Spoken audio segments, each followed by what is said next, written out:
ನಮಸ್ಕಾರ. ಶ್ರೀ ಬ್ರಹ್ಮಗಿರಿ ಮೂಲಿಕೆ ವೈದ್ಯಶಾಲೆ ಮೈಸೂರು.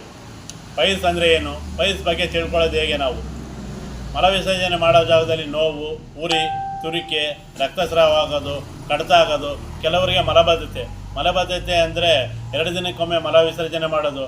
ಮಲ ವಿಸರ್ಜನೆ ಮಾಡೋದು ತುಂಬ ಸಮಯ ತಗೊಳ್ಳೋದು, 4-5 ಬಾರಿ ಮಲ ವಿಸರ್ಜನೆ ಮಾಡೋದು.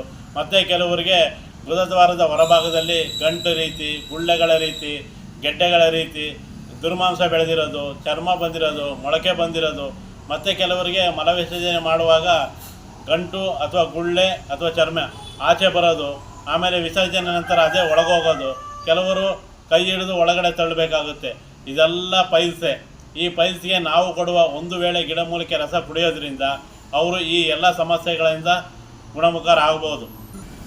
ಗಿಡಮೂಲಿಕೆ ರಸ ಕುಡಿದ ಮೇಲೆ ಮೊದಲಿಗೆ ನೋವು, ರಕ್ತಸ್ರಾವ, ತುರಿಕೆ, ಕಡಿತ ಇದೆಲ್ಲ ಕಡಿಮೆ ಆಗುತ್ತೆ.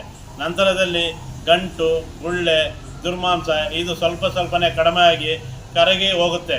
ಮತ್ತು ಕೆಲವು ಒಳಗಡೆ ಹೋಗಿ ಸೇರಿಕೊಳ್ಳ. ಇದಲ್ಲದೆ ಕೆಲವರು ಮಲ ವಿಸರ್ಜನೆ ಮಾಡಬೇಕಾದ್ರೆ ಮಲ ಅಂಟ್ಕೊಂಡು ಬರೋ ರೀತಿ, ಕೀಳ್ಕೊಂಡು ಬರೋ ರೀತಿ, ಚುಚ್ಚೋ ರೀತಿ ಆಗುತ್ತೆ. ಇದು ಪೈಲ್ಸೆ. ಇದು ಕಂಡು ಬಂದಲ್ಲಿ ನುರಿತ ವೈದ್ಯರನ್ನು ನೋಡಿ ಸೂಕ್ತ ಚಿಕಿತ್ಸೆ ಪಡ್ಕೋಬೇಕು. ಅಥವಾ ನಮ್ಮಲ್ಲಿ ಬಂದರೆ ನಾವು ನೈಸರ್ಗಿಕವಾಗಿ ಸಿಗುವ ಗಿಡ, ಎಲೆ, ಚಿಗುರು, ಬಳ್ಳಿ, ಬೇರು, ಚಕ್ಕೆ ಇದೆಲ್ಲ ಸೇರಿಸಿ ಗಿಡಮೂಲಿಕೆ ರಸ ಕೊಡ್ತೀವಿ. ಗಿಡಮೂಲಿಕೆ ರಸ ಕುಡಿದ ಮೇಲೆ ಕೆಲವು ಆಹಾರ ನಿಯಂತ್ರಣ ಹೇಳ್ತೀವಿ. ಅದನ್ನು ಫಾಲೋ ಮಾಡಿದ್ರೆ ಖಂಡಿತವಾಗಲೂ ಗುಣಮುಖರಾಗ್ತಾರೆ.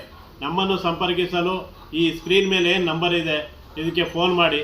ನೇರವಾಗಿ ಬರೋರು ಮೈಸೂರು ನಗರ, ಶ್ರೀರಾಮ್ಪುರ, ಪರಸೈನುಂಡಿ ರಿಂಗ್ ರೋಡ್ ಸಿಗ್ನಲ್ನಿಂದ HD ಕೋಟೆ ರಸ್ತೆಗೆ 2 ಕಿಲೋಮೀಟ್ರು, ರಾಯನಕೆರೆ, ಚೌಡಳ್ಳಿ ಈ ಮೇನ್ ರೋಡಲ್ಲೇ ಇದೆ.